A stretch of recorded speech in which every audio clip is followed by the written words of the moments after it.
So this is a air compressor that I'm restoring, and I thought it would be a good idea to show the inside because I was quite surprised at the how it's built, really. Yeah. So if I just take this head off and the valves are coming with it, you can see it's a twin cylinder.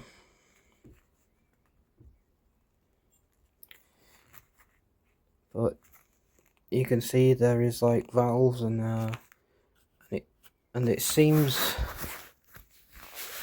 like it's like a two-stroke.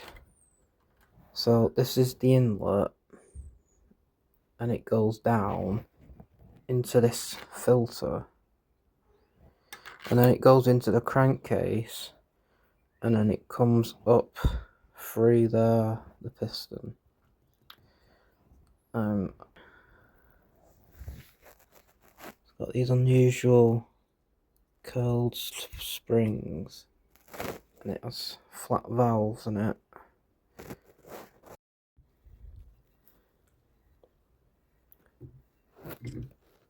The crankshaft is interesting as well. I'll see if I can flip it over without damaging my new paint. Yeah, the cylinder head is just hollow, so that the air can pass through the valves. So it's got some airspace. And yeah, I'll just show this crankcase seal because this is interesting as well. So I just unscrew these.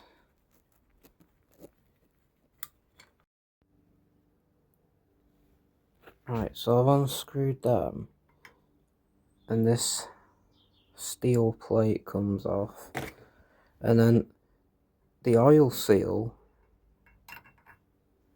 is this, which is copper. It's like copper billows, and when you tighten up the bolts, this shrinks and it pulls the crankshaft, because at the moment it has a lot of end float, so this takes the end float out of it. And around this was another lead washer seal, but that broke. And yeah, inside it's just a surface from when it rubs on that, and then there's two little drains in it, and yeah, so that's that. Oh yeah, there's no oil dipstick on it, it's just a plug, and there's no crankcase drain as well, so you can't drain the oil out of this unless you actually tip it up. But as I found out, it only holds a little bit of oil. I'll just try and show you. So this is the sump of the compressor, and it's just pressed steel, which is quite interesting. The crankcase is cast iron, and the pulley and the head, but this is pressed steel. And it seems like you only have the oil filled to the top of this, which isn't much.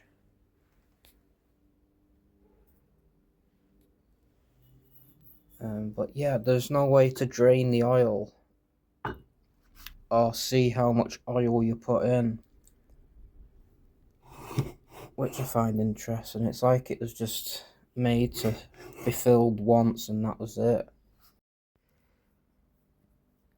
So this is inside the crankcase, and it is quite unusual. Got these little dippers, but it's on eccentrics like a steam engine. So yeah, so you can see it's upholstered, and it's got these little dippers on it. It's not very deep.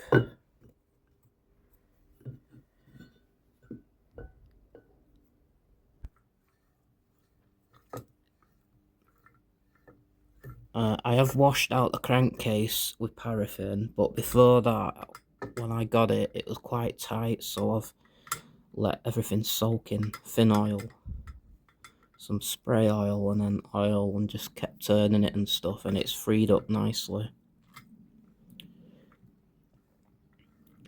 So yeah, I can build it up. I just need to touch up some bits of paint. There is no maker's name on it other than that. And this, I'll just flip it over.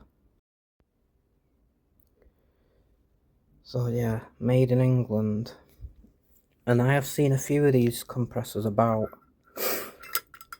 But I can't remember what make it was. I'm sure I've seen it somewhere years ago. This is the motor for the air compressor, and it's really heavy.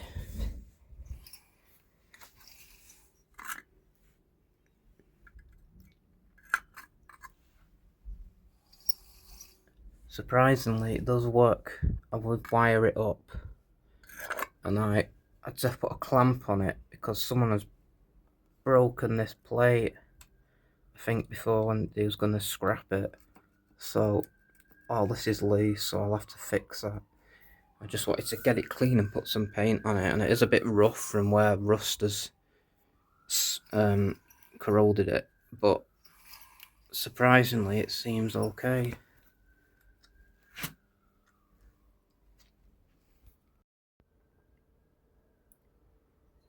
This is the information plate from the motor. I have polished it up and lacquered it.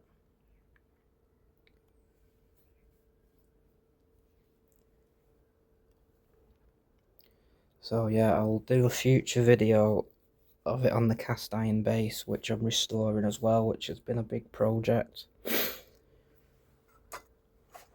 But yeah, it was gonna go into the scrap if I didn't save it, and with it having this unusual cast iron base that I'm restoring at the moment for it, it was worth saving. But yeah, this is the end of the motor. So yeah, I've just sprayed it yesterday, so I don't want to touch it too much, and hopefully it doesn't get marked. And yeah, I will be rebuilding it soon.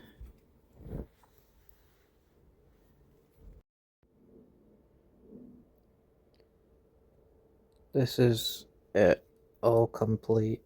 Well, nearly anyway. Yeah, I need to just sort out this outlet a bit better. It's just loose at the moment, but I've put oil in it.